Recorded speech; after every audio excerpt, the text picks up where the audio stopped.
మోడీ రాహులే నాయకుల ఇంకెవరూ లేరా అంటూ కాంగ్రెస్ బీజేపీ నేతలను కేటీఆర్ ప్రశ్నించారు. కేసీఆర్ను మించిన నాయకుడే లేడన్న కేటీఆర్ ఇద్దరు ఎంపీలతో తెలంగాణ రాష్ట్రాన్ని సాధించిన మొనగాడన్నారు. మోడీ చంద్రబాబుతో పాటు ఎన్నో రాష్ట్రాలు కేసీఆర్ పథకాలను కాపీకొట్టాయని కేటీఆర్ గుర్తు చేశారు. ఈసారి ఏ పార్టీకి మెజారిటీ వచ్చే పరిస్థితి లేదన్న కేటీఆర్ 16 మంది టీఆర్ఎస్ ఎంపీలను గెలిపిస్తే నిధులు బుల్లెట్ ట్రైన్ హైదరాబాద్కి ఉరుక్కుంటూ వస్తాయన్నారు.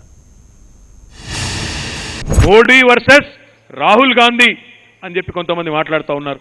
నేను అడుగుతా ఉన్నా, ఈ దేశానికి అంత కర్మ ఏం పట్టింది? అయితే నరేంద్ర మోడీనో లేకపోతే రాహుల్ గాంధీనో ఇద్దరిలో మాత్రమే ఎంచుకోవాల్సిన కర్మ ఈ దేశ ప్రజలకు ఏమున్నదని నేను అడుగుతా ఉన్నా. 71 సంవత్సరాలు ఈ దేశాన్ని నడిపింది ఎవరు?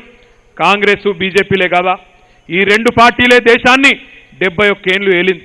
మళ్ళీ వాళ్ళే ముందుకొచ్చి అయితే మోడీ లేకపోతే రాహుల్ గాంధీ అని చెప్పి వాళ్ళిద్దరి మధ్యనే ఉండాలి తప్ప మూడో వ్యక్తి రాకూడదు, మూడో కూటమి రాకూడదు అన్నట్టుగా ఈరోజు ఏ నాటకాన్ని అయితే ఆడుతూ ఉన్నాయో దేశ ప్రజలు గమనిస్తూ ఉన్నారనే మాట ఈ సందర్భంగా నేను మీకు విజ్ఞప్తి చేస్తా ఉన్నా.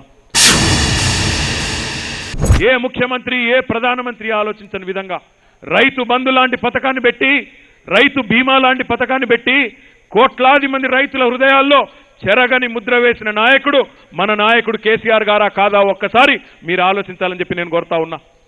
ప్రధానమంత్రి నరేంద్ర మోడీ గారు కూడా దిగిపోయే ముందు 2 నెలల ముందు రైతు బంధు పేరు మార్చి పిఎం కిసాన్ అని పెట్టి దేశవ్యాప్తంగా కొన్ని కోట్ల మంది రైతులకు కనీసం పెట్టుబడి సాయం చేసే ప్రయత్నం చేస్తూ ఉన్నాడంటే అది మన నాయకుడు కేసీఆర్ గారి క్రెడిటా కాదా ఒక్కసారి మీరు చెప్పాలి, ఒక్కసారి ఆలోచించాలని చెప్పి నేను కోరుతా ఉన్నా. మన మీద దుమ్మెత్తిపోసే నాయకుడు ఆంధ్రప్రదేశ్ ముఖ్యమంత్రి చంద్రబాబు నాయుడు గారు. ఆయన కూడా కేసీఆర్ గారంటే ఇష్టం లేకపోయినా, తెలంగాణ ప్రజలంటే ఇష్టం లేకపోయినా, ఆంధ్రలో రైతులంటే ప్రేమ లేకపోయినా, ఒకనాడు వ్యవసాయం అంటేనే దండుగా అని చెప్పిన చంద్రబాబు నాయుడు కూడా ఈరోజు విధి లేక అనివార్యంగా మాకు కోదాడలో రైతు బంధు వస్తున్నది మాకెందుకు రాదని చెప్పి కృష్ణా జిల్లా రైతులు అడుగుతుంటే దిక్కులేక అనివార్యంగా రైతు బంధు పేరు మార్చి అన్నదాత సుఖీభవ అని పెట్టి ఈరోజు ఆంధ్ర రైతులకు కూడా కొన్ని డబ్బులు వస్తూ ఉన్నాయంటే దాని క్రెడిట్ కేసీఆర్ గారికి రాదా ఒక్కసారి మీరు ఆలోచించాలని చెప్పి నేను కోరుతా ఉన్నా. దేశంలో రేపటి రోజున 16 మంది సభ్యులు మనం, ఒకటి మన మిత్రుడు అసదుద్దీన్ ఓవైసీ గారు, అదే రకంగా మిగతా మిత్రులు ఎవరైతే బీజేపీ అంటే కాంగ్రెస్ అంటే గిట్టని వాళ్ళు, ఎవరైతే బీజేపీతో కాంగ్రెస్తో సమదూరం పాటించే ప్రాంతీయ పార్టీల మిత్రులున్నారో మనందరం ఒక కూటమిగా ఏర్పడి, ఒక ఫెడరల్ ఫ్రంట్గా ఏర్పడి 70 నుంచి 100 స్థానాల్లో రేపు మనమే ఢిల్లీలో కీలకంగా ఉంటే ఉరుక్కుంటూ రాదా బుల్లెట్ రైలు హైదరాబాద్కు ఆలోచించాలని చెప్పి నేను మిమ్మల్ని అందరినీ కూడా విజ్ఞప్తి చేస్తా ఉన్నా. కొత్త రైలు మార్గాలు తన్నుకుంటూ రావా మన నల్లగొండ జిల్లాకు ఆలోచించమని చెప్పి నేను మీకు విజ్ఞప్తి చేస్తా ఉన్నా.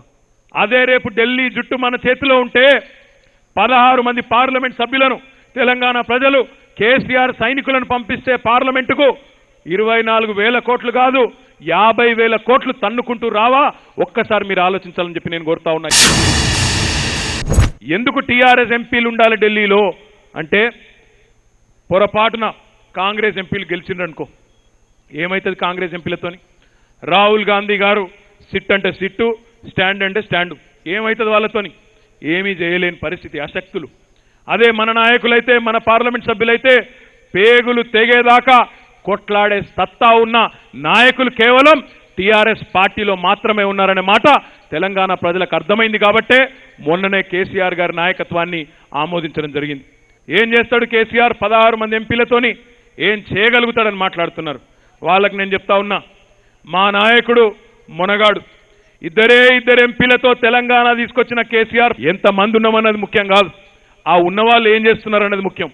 ఆ ఉన్న వాళ్ళ వల్ల ఏం చేయగలుగుతాం అనేది ముఖ్యం. కేటీఆర్ కేసీఆర్ పై